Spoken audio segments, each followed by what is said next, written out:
The Crash and the Girl Who Fell from the Stars. It was a cold and silent night in the small town of Pine Creek. The wind moved through the trees and the stars were shining bright in the sky. Everything seemed peaceful, but something strange was about to happen.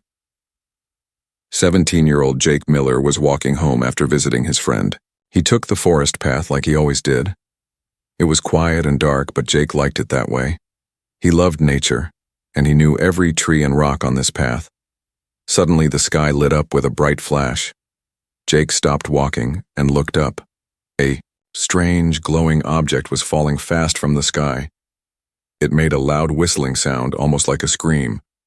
Then, boom! It crashed deep into the forest with a huge explosion.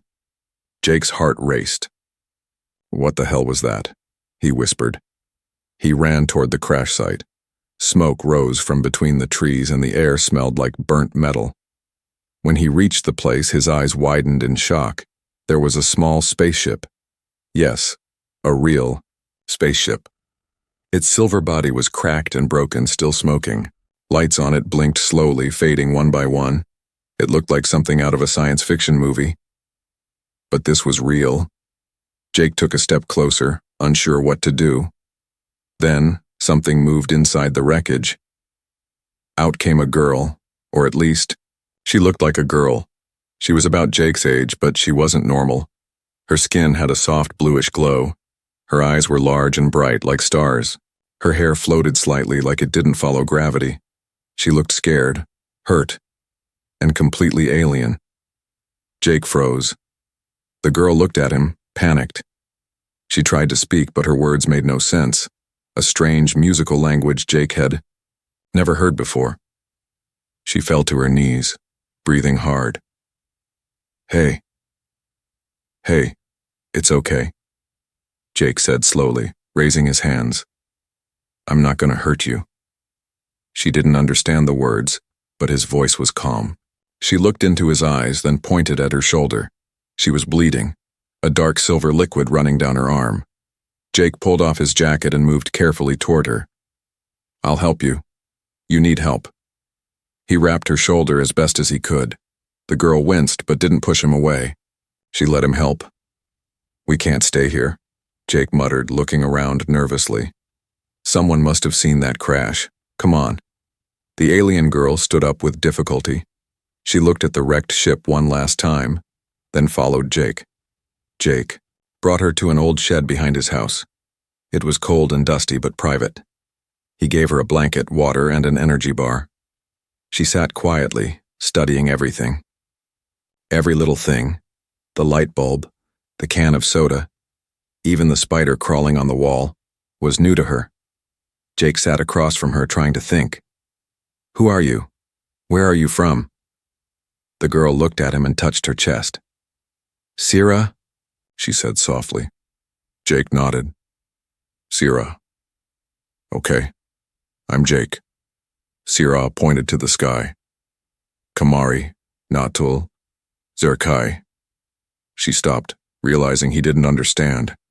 Then she looked around and said slowly, "Not home." Jake understood. That part she was lost, alone, far from home. He smiled gently. "Well, I guess Earth is your home now." Sira smiled back a little, but then her face turned serious. She reached into a small pocket on her suit and pulled out a round, glowing device. She pressed a button. A hologram appeared. It showed her face with strange alien writing all around it. Jake leaned forward. "What's that?" Sira pointed at the writing, then crossed her arms over her chest in an X. Then she pointed at herself. Jake frowned. "Wait, you're wanted?" Sira nodded slowly. Jake sat back. This just got a lot more complicated. Outside, the wind howled through the trees again. But now, the night wasn't peaceful anymore. Something had come from the stars, and Jake had no idea what was coming next. But one thing was clear. This girl wasn't just an alien. She was in trouble, and now, he was too. Secrets in the Shed.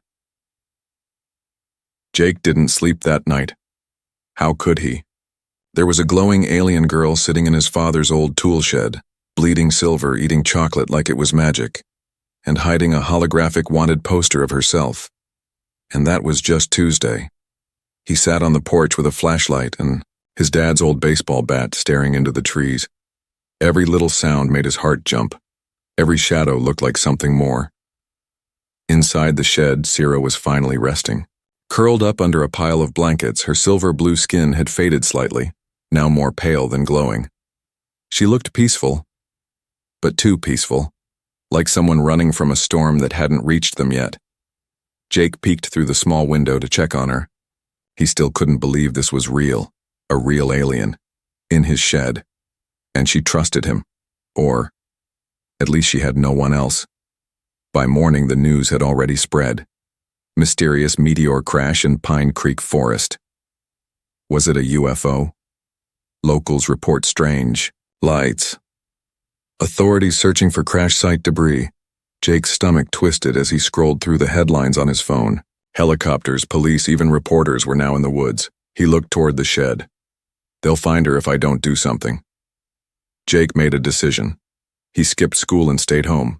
He snuck food to Sierra, soup, toast, water, and his sister's bubble gum. Sierra was very confused by that one. Then he brought his old laptop into the shed and tried to talk to her using pictures, symbols, and Google Translate. It didn't work perfectly, but little by little, they started to connect. He showed her a picture of Earth. She smiled and touched the screen. He showed her a photo of the moon. She whispered, "Too small." He showed her a photo of a spaceship from Star Wars. She laughed, and then pointed at it like, "That's garbage." Progress. Finally, Jake pointed to the hologram she had shown him the night before. "What is this? Why are they looking?" "For you?" Sierra hesitated. Her smile faded. Her eyes became distant. She reached into her suit again and pulled out the device. With a deep breath, she activated it, and a new hologram appeared. Not just a wanted poster, a memory. The image showed a massive alien council room, filled with tall beings wearing dark robes and glowing helmets. They sat in a circle surrounding a single girl standing in the middle. Sierra, one of the beings, shouted in a deep robotic voice, translated into English by the device. "You disobeyed a direct order. You spared them." Another voice.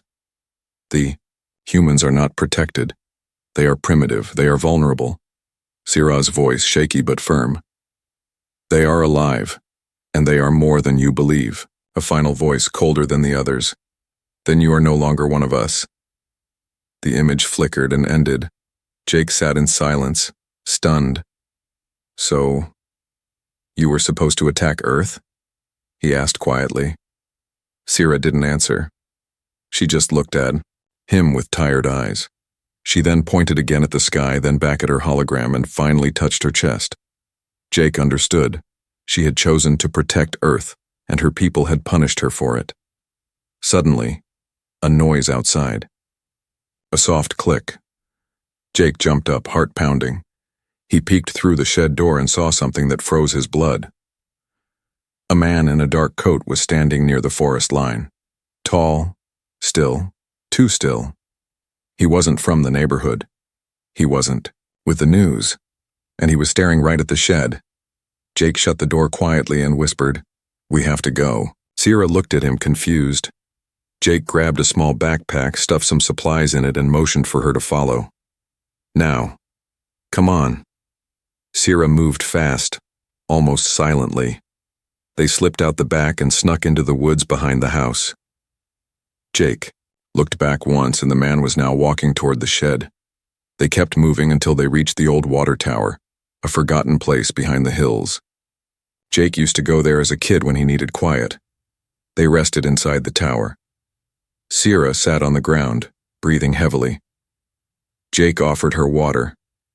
"Who was that guy?" he asked. "Was he one of your people?" Sierra nodded. "Hunter."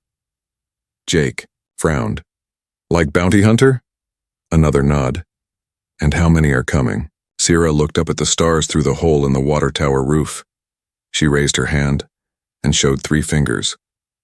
Then she whispered, "They don't talk. They only take." Jake didn't know what scared him more, her words or the way she said them. Far away, back near Jake's shed, the dark-coated man placed a small silver cube on the ground. It blinked red. Another man stepped out of the shadows. His face shifted, morphing from human to something else. Smooth, pale, skin, black eyes, no mouth. He nodded at the cube and it spoke for them both. Target identified. Phase 1 complete. Begin recovery. The human code. By the 3rd day, Jake's world had changed forever. He had skipped school, lied to his mom, stolen canned food from the garage, and now he was hiding an injured alien girl in an abandoned water tower like some kind of sci-fi Robin Hood. But none of that scared him more than what he was starting to feel. Sierra wasn't just an alien. She was someone real, someone afraid, someone brave, someone good, and someone being hunted. The air in the water tower was cold and damp. Sierra sat in one corner looking at her glowing device. Jake watched her, trying to think of what to say. "So," he said finally, "you're from space, a different planet, you're on the run, and your people hate Earth." Sierra looked up.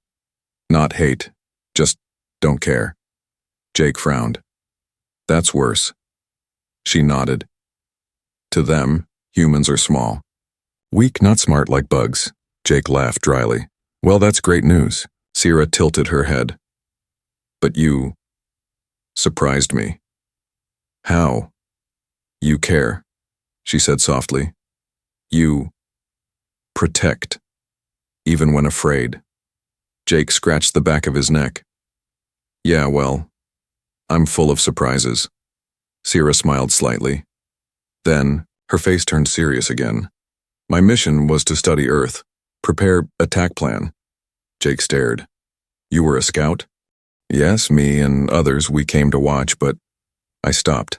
I saw what humans do, how they fight, how they love, how they feel." Her voice cracked a little. "We are not allowed to feel."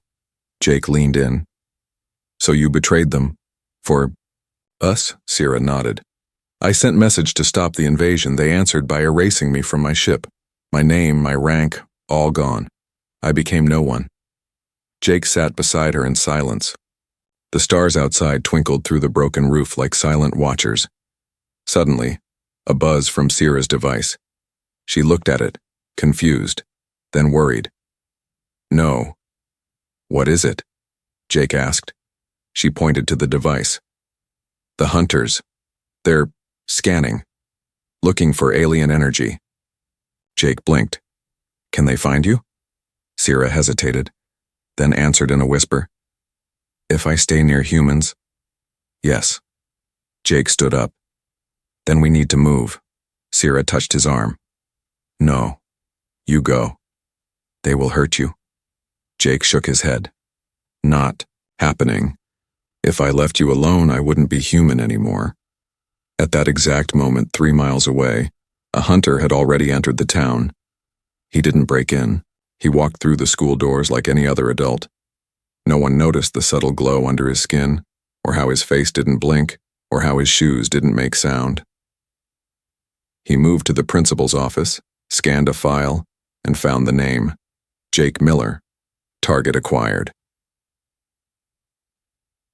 Back at the water tower, Jake and Sierra packed quickly. "We can go to the old radio station," Jake said.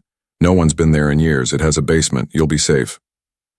As they left, Jake heard a strange sound, a low hum, like a machine breathing. He looked around. Trees moved gently. Nothing was there. But Sierra stopped walking. "What is it?" he asked. Her eyes widened. "They are here." Jake turned and saw a man stepping out of the shadows. He looked like a park ranger, but too perfect, too still. His eyes glowed faintly green. Jake whispered, "Is that one of them?" Sierra nodded. "Hunter, The hunter stepped forward. He opened his mouth to speak, but instead of words, a digital voice came from a small speaker on his chest. Sierra 47, you are ordered to surrender. Sierra stepped in front of Jake. No. Resistance detected, recalibrating. Suddenly the hunter's hand turned into a blade-like shape. Smooth, shiny, deadly. Jake grabbed a rock, his hands shaking. Back off. The hunter ignored him. He swung at Sierra, but she dodged, lightning fast, grabbing Jake's arm and pulling him behind a tree. Run! She shouted. They sprinted downhill through the woods. Trees whipped past them. Jake's lungs burned. Behind them, the hunter moved without sound, like a ghost with a mission. Sierra pulled Jake behind a log. We can't win. We must hide. No, Jake said, eyes fierce. We fight. She blinked. How? Jake took out his phone. With something your people don't have. She raised an eyebrow. A phone? No.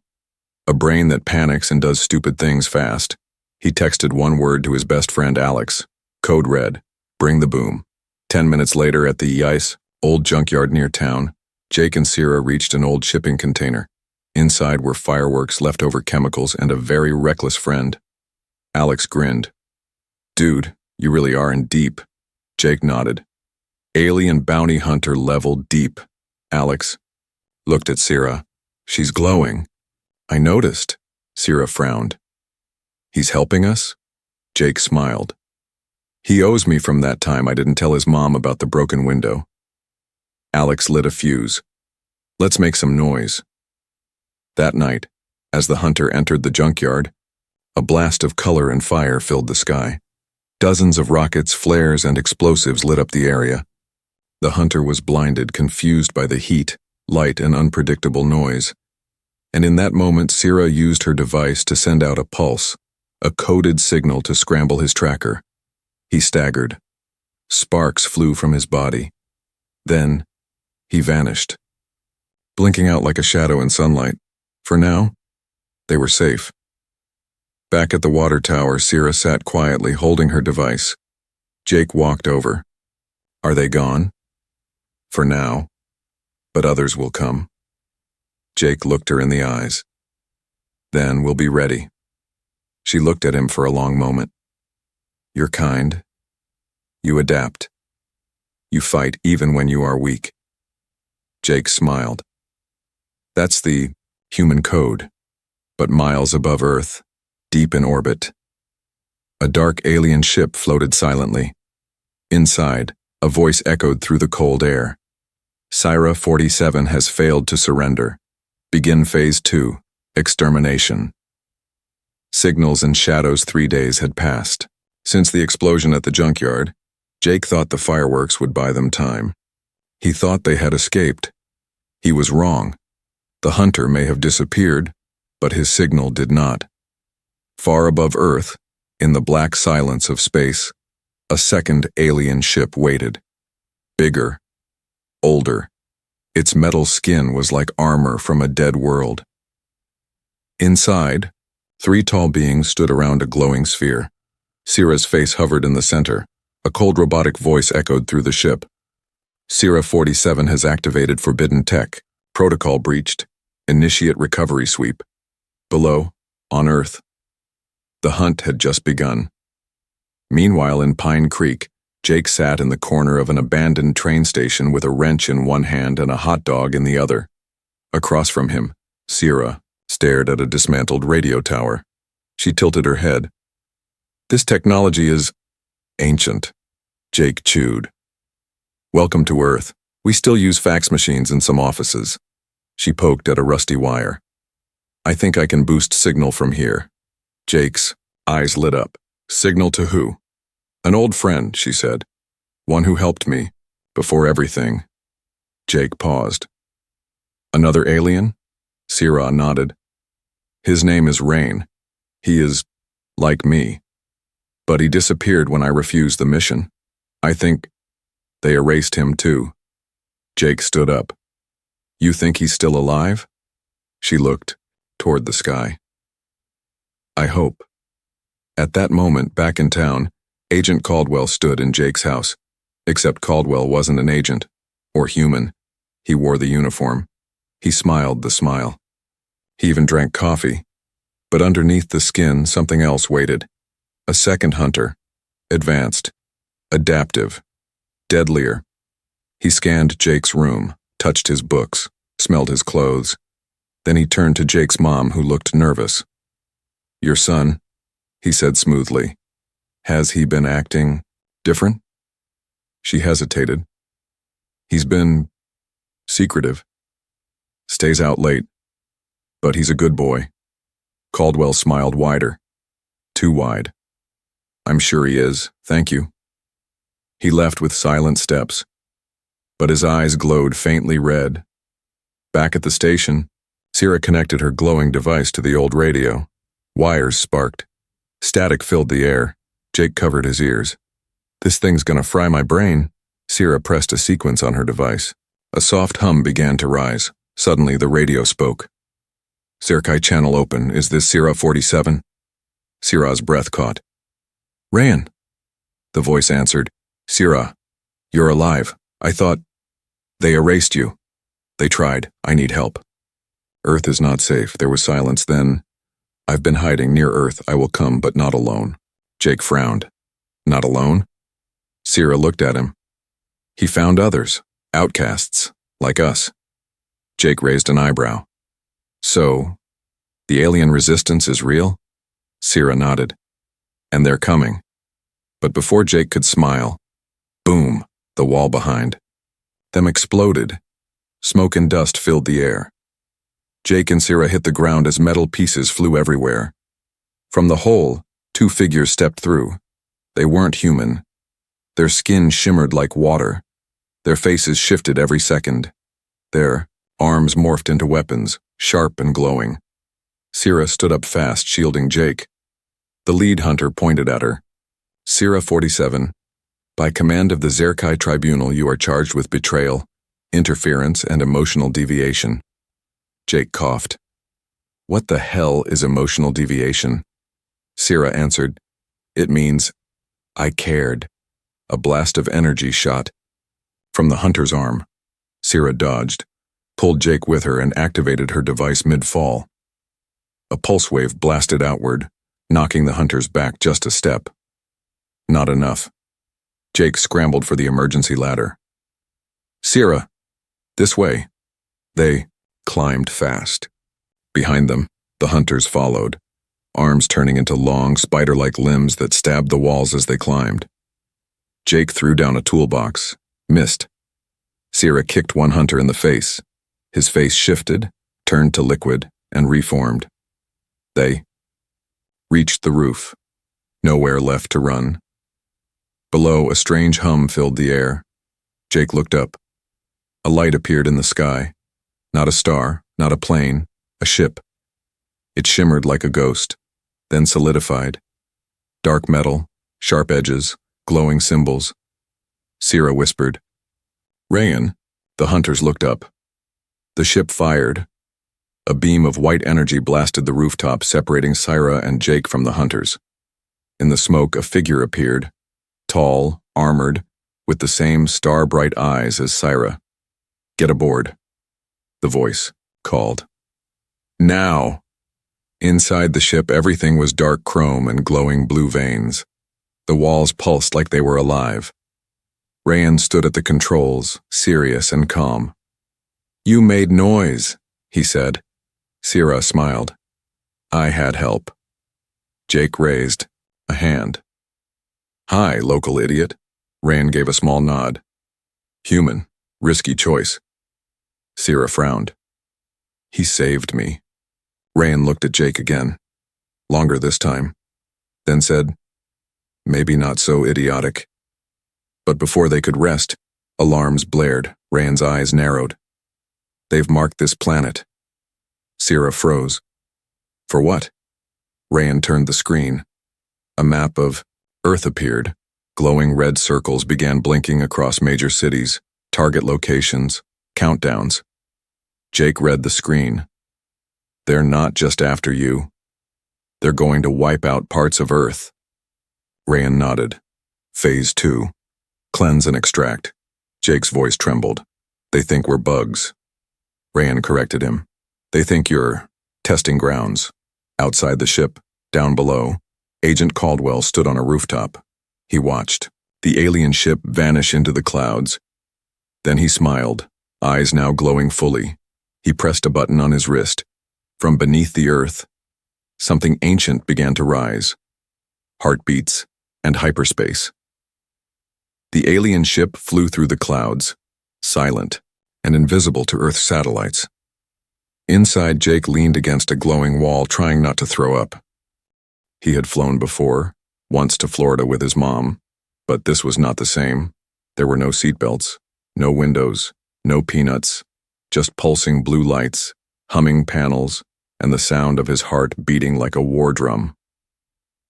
Across from him, Sierra and Rain were locked in conversation. The kind where no words were needed. Just tension.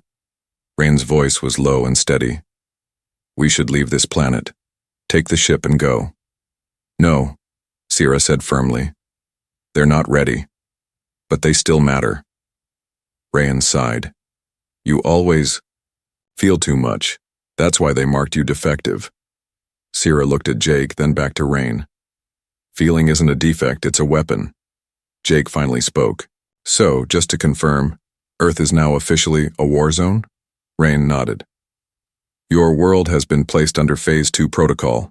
That means, wipe out any area where Sierra might hide, then extract surviving resources. Jake blinked. Resources? Rain turned a screen toward him.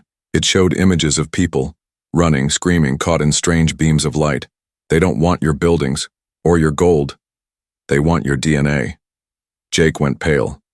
What for? Rayan said nothing. Sierra answered. Instead, because human minds change things. She pulled up an old memory file and projected it into the air. The image was old, dusty. Earth, 300 years ago. But the scene was impossible. A group of aliens in long cloaks, standing before a group of humans. The humans were scared, holding torches. One human, a woman with fiery eyes, stepped forward and shouted something. The aliens turned to leave. Their plan had failed. Sierra explained. They visited once, long ago, to control, to test. But humans resisted and survived, even without power. Rain added, that failure scared the council. They feared your chaos, your unpredictability. Jake looked shocked. So this is round 2? Rain nodded. Final round. Suddenly the ship's alarms blared again. Red lights flashed. Rain snapped to attention.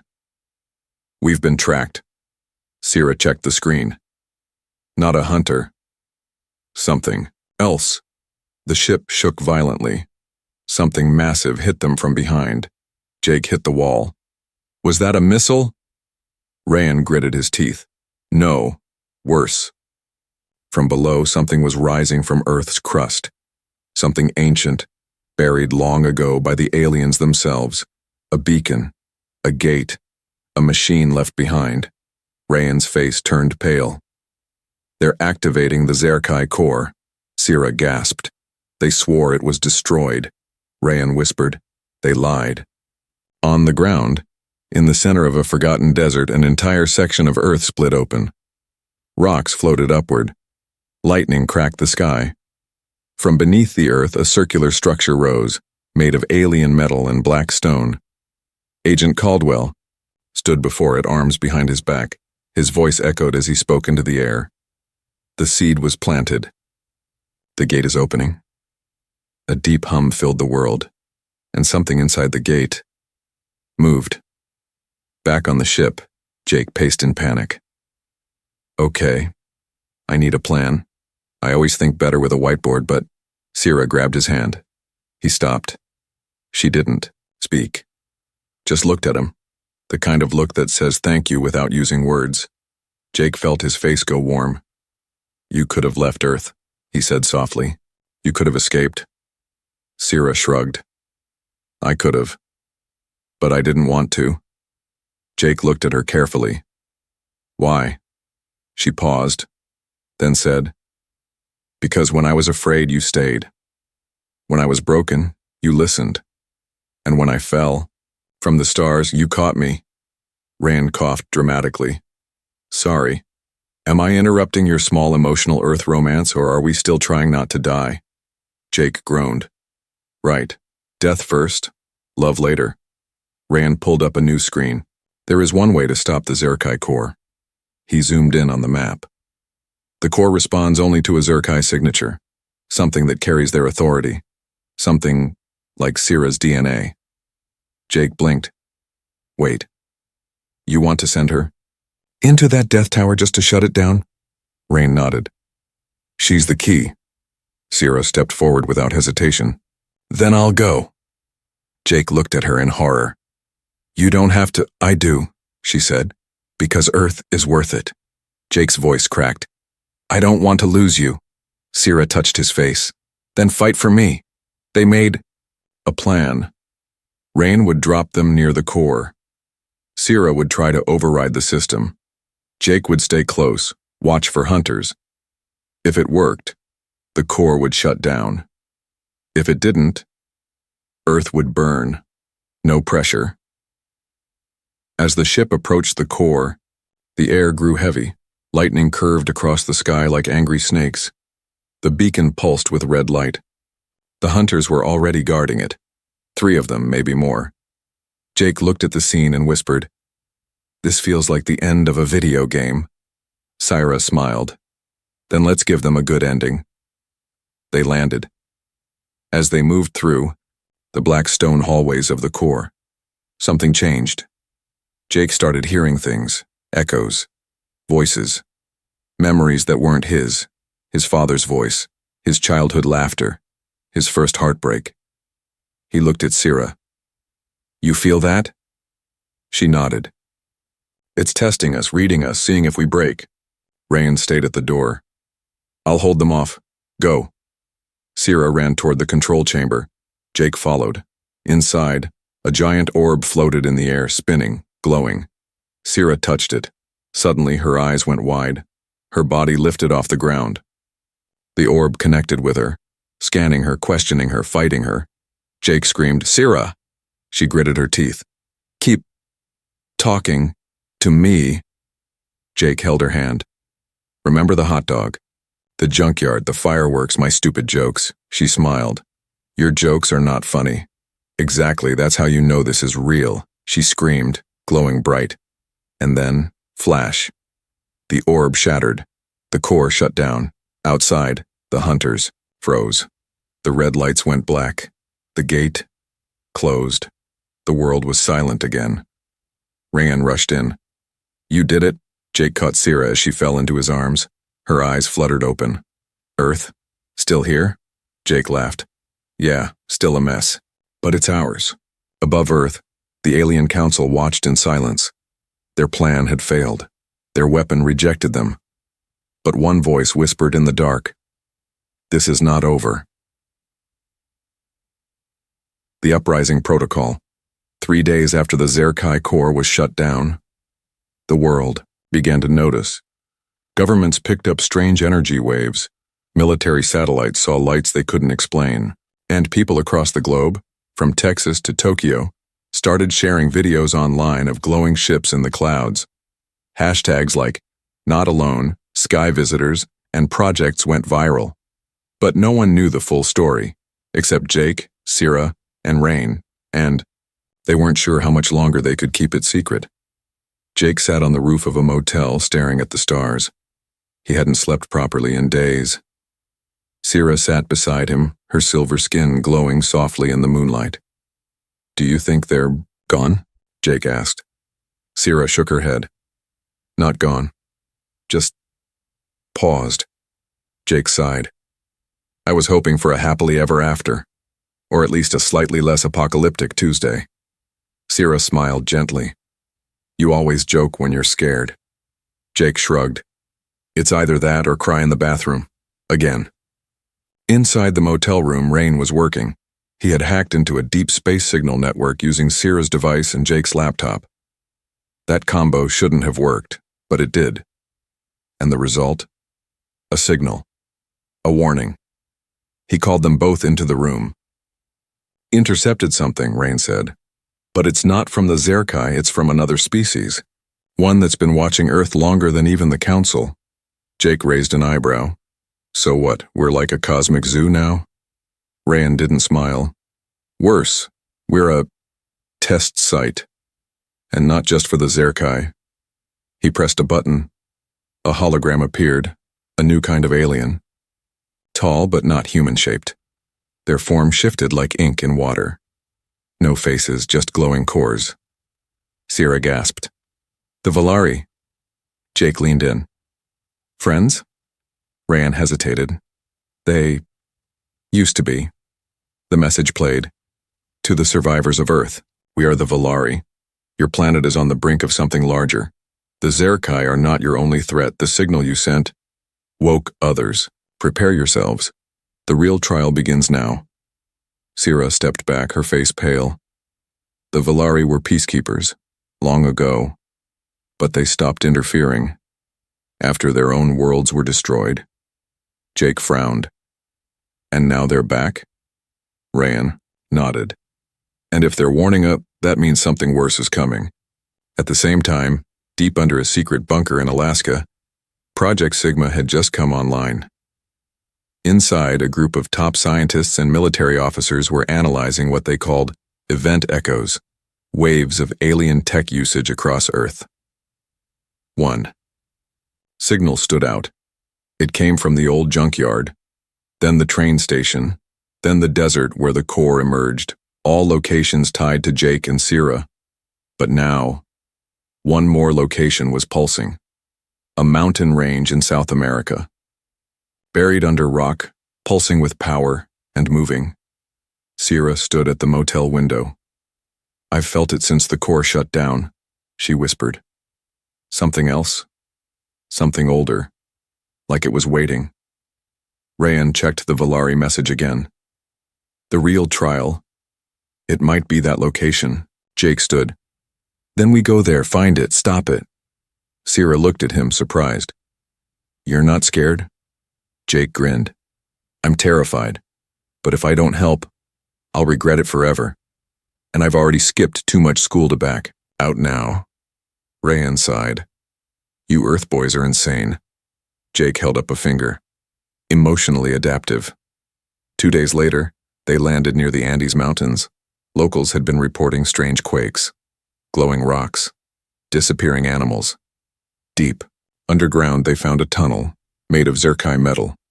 But this was different. Older, cracked, almost like a tomb. Sierra ran her hand across the walls. This isn't a lab, it's a prison. Jake squinted at alien symbols. Prison for what? Then the walls began to glow. A voice echoed, deep, broken, ancient. You were not supposed to find this. They entered a chamber filled with floating crystals. At the center was a large black cube pulsing with violet light. Rain stopped cold. No, it can't be. Jake looked at him. What? That's not Zerkai tech. That's Valari containment. Structure. Sierra's eyes widened. Which means something's inside. Suddenly the cube cracked. Energy burst out. Sierra screamed. Jake grabbed her, but the room spun around them. Lights flashed. Time warped. A voice filled the air again. Louder this time. You are not ready. The cube shattered. A being stepped out. But it wasn't angry or violent. It was confused, weak, old. Its body flickered like a dying star. Its voice echoed inside their minds. I am Vael. I came before the Zerkai, before the Valari. This planet belongs to more than just you. Sierra stepped forward. Why were you locked away? Vael whispered. Because I told the truth. Jake asked what truth. Vael looked at him with glowing eyes. That humans are not evolving. They're remembering. You were something else. Long ago. Before the galaxy turned its back. Everything shook. Rain shouted, They're tracking this energy. Outside the tomb, ships appeared. Not Zerkai, not Valari, but something, new sleek black shaped like daggers. Sierra's voice cracked. They're here, the ones who erased Vael's kind. Jake stared at the sky and whispered, This was never just about saving Earth. She who chose humanity. The sky over South America was no longer blue. It pulsed with energy, clouds spinning, wind howling like it remembered the end of something old.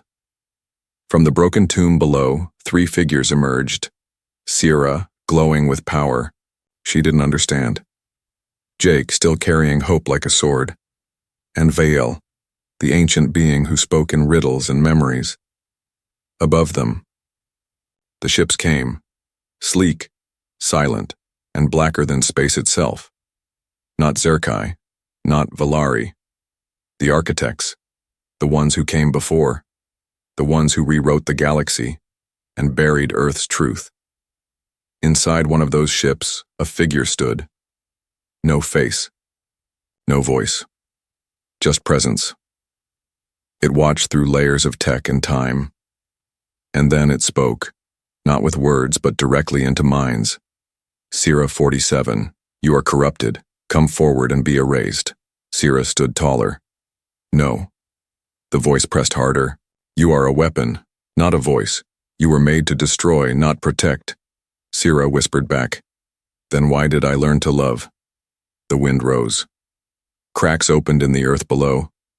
Ryan ran to them from the tomb. We have no time. Their beam is charging, Jake shouted. What happens if it fires? Vael answered.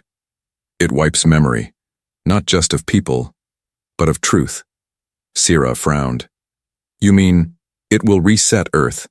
Back to silence. They raced toward a nearby hill, high, ground, perfect view of the ships. Vael handed Sierra a small sphere glowing like a frozen sun. This is what they fear, he said. Your connection to Earth, your defiance, your memory. Jake looked confused.